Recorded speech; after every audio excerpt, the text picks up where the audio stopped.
What's going on, folks? Painless. I see the title of this video. I think Omari Hardwick, he's a very good actor to me.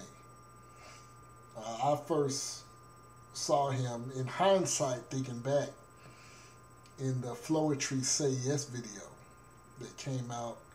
Maybe when did that song? Maybe 03, 04. I want to say maybe I've misspoke, but he's a very talented guy, and there's been a lot of talk in his disrespecting of black women, supposedly. And the guy is, I've read about him, and in passing about him being one of the main actors in Power that comes on Stars. I think they are kind of up in the air if they're going to do another season or things of that nature. But I followed Power from the first season, first episode, to the last season, last episode, up to the present. Very good show. I enjoyed the show. But this guy, he's very talented again. Played for the University of Georgia. A lot of people don't know that. Could have went to the NFL. And he's a Georgia boy. And, that's very commendable. That's respectable. He could have chosen that career, but he chose to act. Comes from a relatively large family in Georgia, of course. But I'm not really going to focus on so much. I'm going to try not to focus on his situation. I'm going to try to explain why I believe not only him, but black men that on the outside looking in probably think the way that he does, which is not right or wrong, good or bad. Many times, me, speaking as a black man myself, we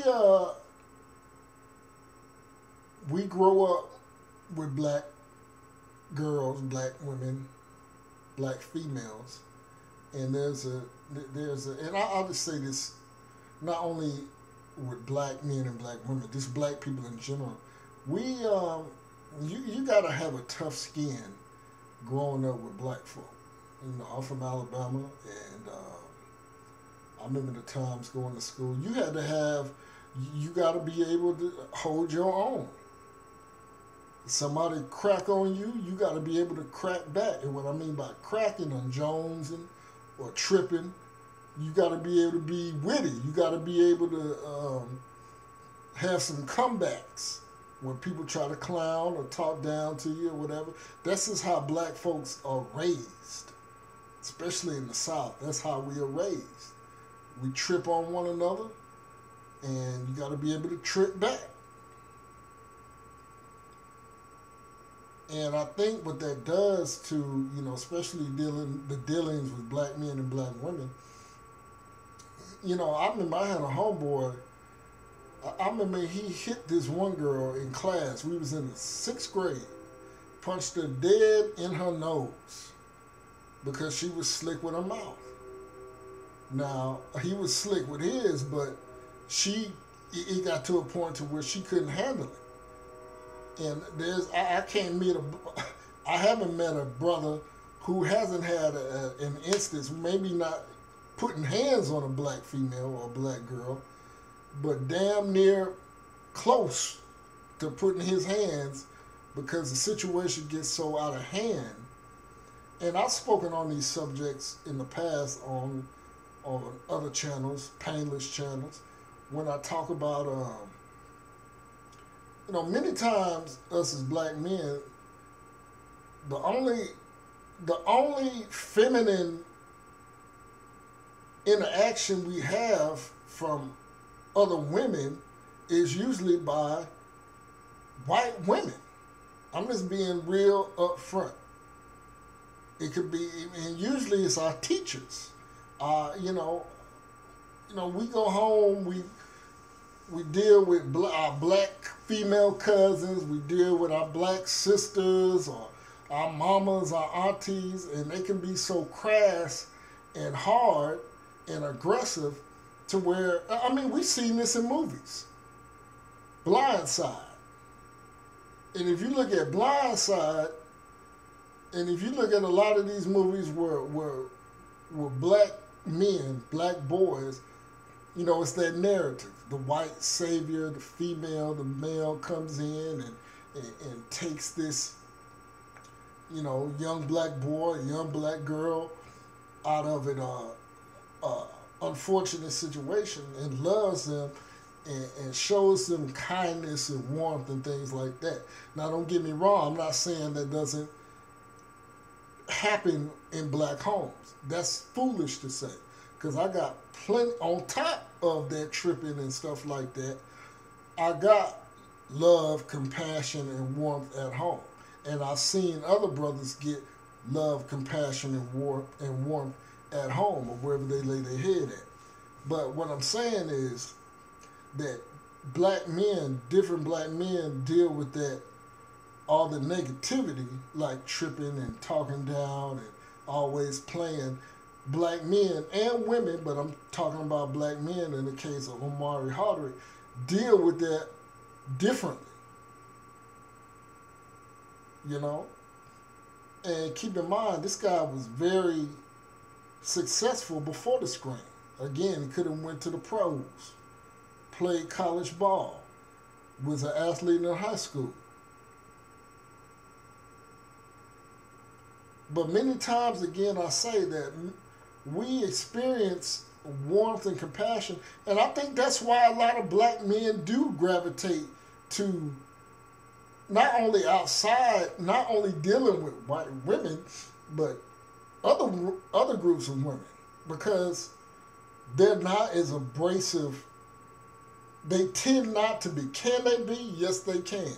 I've been in interracial relationships, and I'm going to say this, you know, white women and Hispanic, Asian women can be just as brutal, just as crass, just as slick at the mouth as we portray black women to be. I'm going to say that. But generally speaking, it's not that. It's not that. A lot of black women, you know, I mean, I looked at some of the comments on videos that have been done about this topic. And man, you know, they calling a man's wife a transsexual. And Marilyn, somebody said his wife looked like Marilyn Manson. She looked like a man, and it's that's that type of stuff that you hear. And I know where all that comes from black women that say that. It comes from jealousy. It comes from anger. It comes from feeling betrayed. You know, because he's a nice-looking brother. I'm just going to say and a lot of black women find him attractive. Excuse me. A lot of black women find him attractive. And that's just what it is. But I believe that a lot of us, we look at white women as being more feminine. Other groups of women being more feminine, being more understanding. And if you look at the Breakfast Club interview, he demonstrated that. I think a lot of that stuff was pent up because of all the social media things about him concerning choosing a white woman and defending his white wife over the things that black folks have said, most notably black women. And I'll just say this, look, I could care less who a black man dates or marries or has a child with. That's his prerogative. That's him. But I just wanted to get to the point to where why I think this type of behavior comes from. He said it again, you know, she held him down where nobody else did. She saved him, he said. And if you listen to his jargon, You know, some people have said, I've also saw in the comments where he supposedly called this fan a nigger. I think he was speaking after the fact. Like how times us as black men we speak after we describe a situation we went through or had just went through. We'll say, yeah, and the nigga did it. Or he wasn't calling that female no nigger. I think he was just, the ghost came out of him. All right? I just, you know, I think he was speaking in a certain tone in which he would typically speak when he's describing a situation that he was unwary of, that he disagreed with, that he didn't feel comfortable in that situation. And fast forward, he was describing that. He wasn't calling that female no nigga. And you know, with me, when I deal with a man, or put it this way, if I know a woman and I don't know her husband, I acknowledge the husband. I'll go so far as to speak to the husband before I deal with her, even though I've known her before I've known him. I've never met him. I think that's very disrespectful to not do that. You always acknowledge the other person's better half, or husband or wife, girlfriend, whatever have you. You always acknowledge that person when you're dealing with them. And I do that. That's my protocol. That's my MO. But yeah, you know, a lot of black men, I think about some of the teachers I've dealt with, which were mostly white women. They were nicer. They were nice than some of the stuff that I had to deal with from black women when I got home or outside the classroom. But then again, as I said before, this type of behavior that we project on black women is not solely isolated on black women. This type of characterization can be and has been demonstrated by non-black women. Can be aggressive, hateful, spiteful, petty, dirty, messy. It doesn't matter.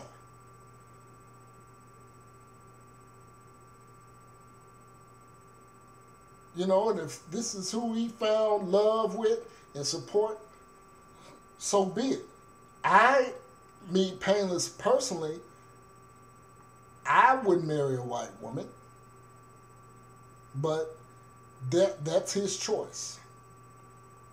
That's his choice. You know, and I'm not going to sit up here and beat down man and all this stuff, but it is what it is. You know, and I mean, I would go to say this in closing, and I've said this before. I said, especially you black women that you wonder why your sons are coming home with women that don't look like you. You need to examine that. You need to examine, because I'm out here in Texas and I see tons of brothers with white women, not even Mexican, white women, from early teens to well up in their retired age. And I say to you, you black women that are raising black sons, you need to examine that just may be the fact that your son comes home with a woman that doesn't look like you. And then I would say then, if it's such a big problem, as I've seen in the comments, what are you going to do about it? If it's a problem to you, it ain't a problem to me. Because I said before, I can care less. And speaking on swirling, I said that, that women, you can't do what men do in the dating realm, in the married realm. There's a certain type of stigma that us black men have, and us being as natural providers, being stronger, being more logical, we can do things that you guys can't do, that you women can't do, no pun intended. I'm just saying.